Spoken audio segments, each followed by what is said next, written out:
普拉博沃总统今年3月当选后，第一时间首访中国，就任后再次将中国作为首访国家。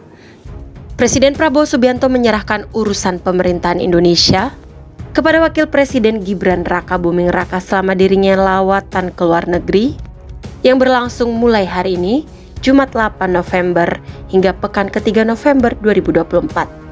Saya mohon doa restu dan saya percaya Wapres dan semua kabinet merah putih akan menjalankan pemerintahan dengan sebaik-baiknya, kata Pak Prabowo di Lanut Halim Perdana Kusuma, Jakarta. Beliau mengaku dirinya sudah memberikan bekal dan arahan teknis kepada Gibran dan anak buahnya di kabinet. Saya sudah memberi instruksi kepada Wakil Presiden dan Kabinet Merah Putih. Hal-hal yang digunakan sebagai pedoman saya kira tidak ada yang luar biasa, ungkap Pak Presiden. Dalam kesempatan itu Pak Prabowo menyebut kunjungannya ke Cina atas undangan dari Presiden Cina Xi Jinping. Dan setelah dari Cina, beliau akan melanjutkan perjalanan ke Amerika Serikat pada tanggal 11 hingga 12 November.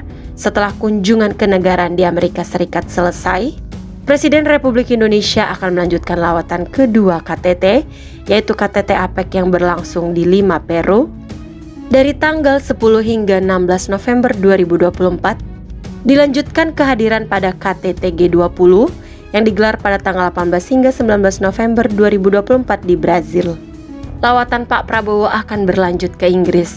Beliau menyebut serangkaian undangan kunjungan luar negeri itu menunjukkan bahwa Indonesia dihormati banyak negara, apalagi pendapat Indonesia menurutnya penting di tengah kondisi geopolitik yang memanas.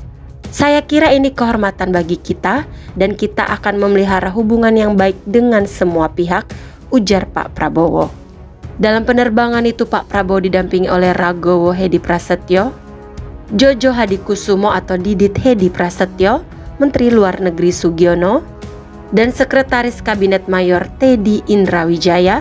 Sementara itu tampak mengantar kepergian Pak Prabowo, yakni Wakil Presiden Gibran Rakabuming Raka, Menteri Sekretaris Negara Prasetyo Hadi, Menteri Komunikasi dan Digital Mutia Hafid, lalu Menko Polhukam Budi Gunawan, Menteri Pertahanan Syafri Samsudin, Menteri Koordinator Bidang Pangan Zulkifli Hasan, hingga Kapolri Jenderal Listio Sigit Prabowo, dan Panglima TNI Jenderal Agus Subianto.